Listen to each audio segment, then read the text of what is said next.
Aptos and Sui are silently killing the legacy blockchain architecture that has bottlenecked crypto for a decade. While Ethereum struggles with glacial finality, these two networks are using a parallel execution engine to process 160,000 transactions per second. This isn't just an incremental update. It's a complete structural overhaul of how data moves across digital ledgers. The shift happening under the hood right now is rewriting the rules of the entire ecosystem forever. Back, grab a cup of water, and let's get to it. You look at the current state of crypto and you see congestion. You see high fees, slow transaction finality, and networks that buckle the second they get hit with a viral application or a major market movement. This isn't just a tech quirk, it's a bottleneck that prevents Web3 from ever reaching mass adoption. Enter the next generation of Layer 1 blockchains, specifically Aptos and Sui. Both of these networks emerged from the ashes of Meta's canceled DM project, bringing with them a legacy of top tier engineering talent that had been working on some of the most ambitious infrastructure projects in the world. If you want to know why these two are different, you have to look at the philosophy of the Move programming language. Unlike older languages that treat assets like generic numbers in a database, Move treats digital assets like real physical objects. It keeps them secure and prevents them from being copied or lost in a mess of complex code.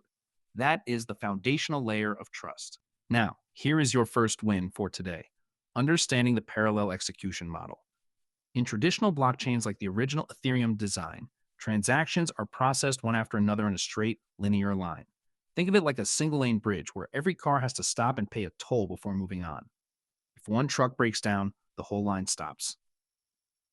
Aptos and Sui took that bridge and built a massive multi lane highway.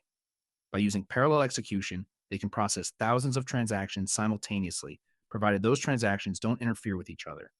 It is the difference between a small village road and a massive interstate system. If you have an NFT mint happening at the same time as a stablecoin swap, the system sorts them out automatically and processes them at the exact same time. This isn't just theoretical. Aptos has demonstrated over 160,000 transactions per second in controlled environments. You can start interacting with these ecosystems today by moving a few assets onto their respective wallets, and you'll immediately notice the difference. The speed is instantaneous. The friction is gone. But that is just the beginning of why this is such a major upgrade to the status quo. Let's look at the next level of evolution. Here is where it gets interesting: the concept of object-oriented storage. Most legacy blockchains store data in a global state, which means every time you perform an action, the entire network has to acknowledge the change to that global state. It's like needing a signature from every person in a town just to buy a cup of coffee. Sui, in particular, flips this upside down. It treats every asset as an individual object with its own life cycle. If you are sending a game item to a friend, Sui doesn't need to update the entire blockchain global ledger. It only needs to update that specific object. This dramatically reduces the amount of work the network has to do. It is highly efficient and makes complex decentralized applications like those in high-frequency gaming or real-time social platforms actually viable for the first time. A report from the Masari research firm on the first quarter of 2024 showed that Sui's transaction latency hit near sub-second levels, consistently outperforming the vast majority of its peers. Think about that. In the time it takes you to blink, the transaction is finalized. If you are finding this breakdown helpful, hit subscribe. I drop videos like this every week to help you navigate the complex world of decentralized tech. Stick around for the next point, because the final method I'm about to explain is something that most financial advisors simply won't mention. Okay, remember how I said the best one was coming? Here it is. We need to talk about the gas fee model and how it protects you from network spikes. On most networks, if a popular project launches, gas fees skyrocket. You try to make a transaction, and suddenly you're paying $50 just to move $20. It is predatory, and it forces everyday users out of the market. Aptos and Sui have implemented a dynamic gas pricing mechanism that essentially smooths out those spikes. Instead of letting the market go wild during congestion, the networks use a sub-second feedback loop to adjust costs in real time. This keeps the user experience predictable. But the real kicker, the one that really matters, is how they handle horizontal scaling. Both networks are designed to scale, not by making the hardware of each individual node more powerful, but by simply adding more nodes to the network. It is the classic cloud computing model applied to decentralized ledgers. As the demand on the network increases, the network itself gets stronger. A study conducted by the developers at Miston Labs showed that as they doubled the number of validators in their testnet, the throughput increased almost linearly.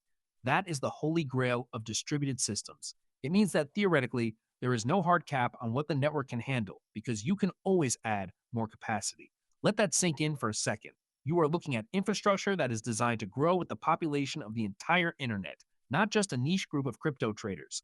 This one shift alone, the ability to add capacity without breaking the network, could save you more in lost fees and failed transactions than the first two methods combined. Once you see the blockchain as a living, scalable organism rather than a static, rigid database, you can't unsee it. So there you have it.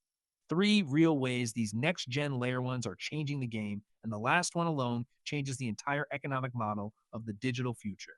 We are looking at a transition from early, clunky systems to institutional grade infrastructure that can handle a billion users.